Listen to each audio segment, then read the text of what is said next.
This week in Women in Sports, we're beginning the countdown to the Gophers basketball season. What one of their top players had to say about returning.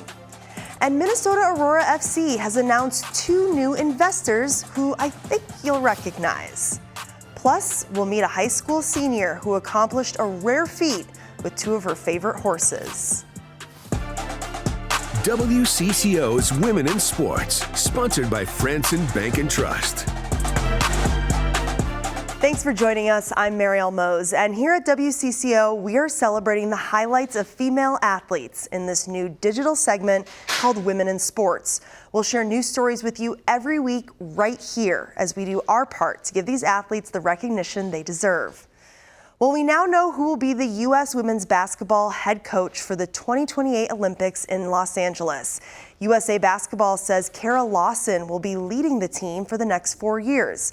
Lawson helped Team USA win Olympic gold medal as a player 17 years ago. Her first chance to coach the team in a major competition will be at the World Cup next September in Germany. This was Sue Bird's first official move since starting as the U.S. national team director earlier this year. In the past, a committee would have decided on the coach and roster. Well, you can say she's in a class of herself. Las Vegas Aces star A'ja Wilson has been named WNBA MVP for an unprecedented 4th time. This is the 7-time WNBA All-Star, amassed 51 of the 72 first-place votes from a panel of sports writers and broadcasters. She's the Aces' all-time leading scorer, and her jersey was retired earlier this year. Wilson was also honored as the league's co-defensive player of the year, alongside Lynx's Alana Smith. Meanwhile, Napheesa Collier finished runner-up for MVP, the 2nd consecutive season to get this. She received 18 of the first-place votes. In New York, the Liberty will not be renewing coach Sandy Brondello's contract for next season. The team made the announcement earlier this week. Brondello led the Liberty to its first WNBA championship last year. But this year, they struggled with several injuries. The Liberty earned the number 5th seed in the playoffs and lost in the first round to the Phoenix Mercury. Well, the Gopher women's basketball team has the potential to make a real significant run in the NCAA tournament this coming season, if they can stay healthy. They held their first official practice this week, and all eyes were on Mara Braun, returning once again from a season-ending injury. Minnesota's top weapon, happy to be back. We didn't want to decide early on what I was going to do, just kind of leave it open to my body and how I responded, and especially with the second surgery, it was a little different too. So it was just kind of something we decided as the season went on, and I mean, I know it's going to pay off, and I'm just happy to be healthy and be back now. The Gophers' first scheduled game is November 4th against North Dakota at Williams Arena. The University of Minnesota picked up 2 Big Ten cross-country weekly awards on the women's side. Taylor Isabel claimed the Women's Athlete of the Week, while freshman Nora Hushhagen took the Freshman of the Week honors. These awards come after the Roy Grerack Invitational last week. Next weekend, the Gophers will be sending a majority of the squad to the Loyola Lakefront Invitational in Chicago. Another portion of the team will compete at the University of Wisconsin-Eau Claire Invitational. Well, a Lakeville South senior is already a champion. 17-year-old Chloe Mesh took her horses to a world riding competition in Louisville, Kentucky last month and did the unthinkable. I stopped by the barn that built a world champion. Get ready with me to ride my horse. Well, you and your horse have that communication together, and once it clicks, it's really just an indescribable bond. That bond is on display every time Chloe Mesh drives her horse Murphy at Westwood Farm in Plato, Minnesota. She has a gift to be able to communicate with her horse without speaking the same language. The horses will always be there for you. They don't judge you. She has that same bond with her saddle horse, Zara.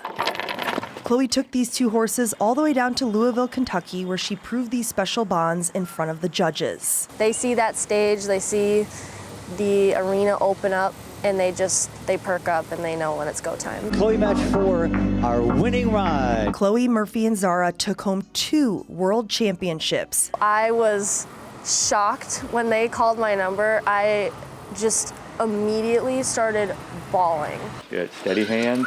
Westwood Farm manager and trainer Jay Wood hadn't seen his horses compete like this since 2005 when Zara's parents took home the blue ribbon. I petted her on the neck. I just said, be like your mom and dad. And Chloe did it. A monumental moment for so many. While these horses are taking home prizes, they're also helping the people riding them win in life. I have Tourette syndrome, and it really helps me focus in.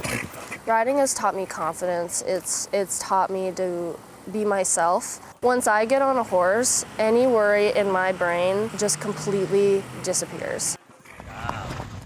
And Chloe tells me she's thankful for all the help she's had along the way, from the veterinarians to the stable staff, and of course her parents. Her next competition with Murphy and Zara is in October.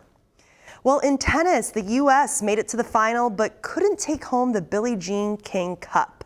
Jasmine Paolini beat Jessica Pegula in straight sets after Elisabetta Cosciaretto beat Emma Navarro also in straight sets. Since Italy won both singles ties, there was no need for a decisive doubles match. This was Italy's third straight final and second straight title. The U.S. is the most successful team, winning the title 18 times, but has not won since 2017.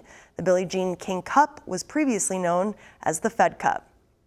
Minnesota Aurora FC have two new investors. The team announced Monday that Minnesota Lynx President of Business Operations Carley Knox and President of Basketball Operations and head coach Cheryl Reeve have joined the club.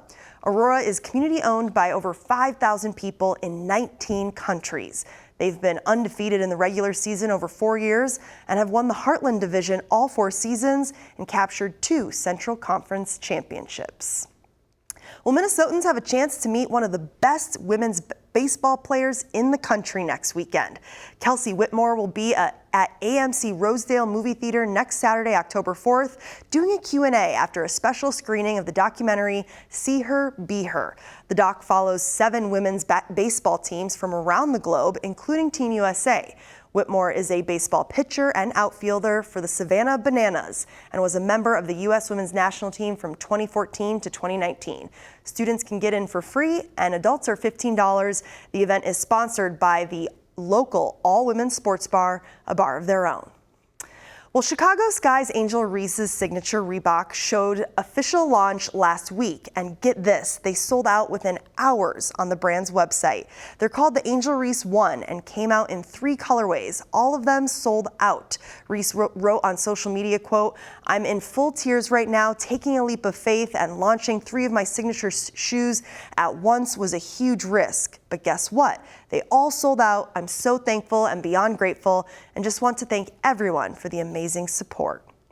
More colorways are expected to drop this fall. The shoes are priced at $120. Well, she gained national fame for her love of college basketball. Now Sister Jean Schmidt has retired at the age of 106. According to Loyola University Chicago, Sister Jean has stepped down as chaplain for the men's basketball team because of health concerns. Back in 2018, Sister Jean became one of the college basketball's most recognized fans as she cheered on the Ramblers' surprising run during the men's Final Four. She was frequently caught on camera during games wearing her maroon and gold scarf while sitting in her courtside seat. Sister Jean served as the team's chaplain for 30 years. In 2023, she published a memoir called Wake Up with Purpose: What I've Learned in My First 100 Years.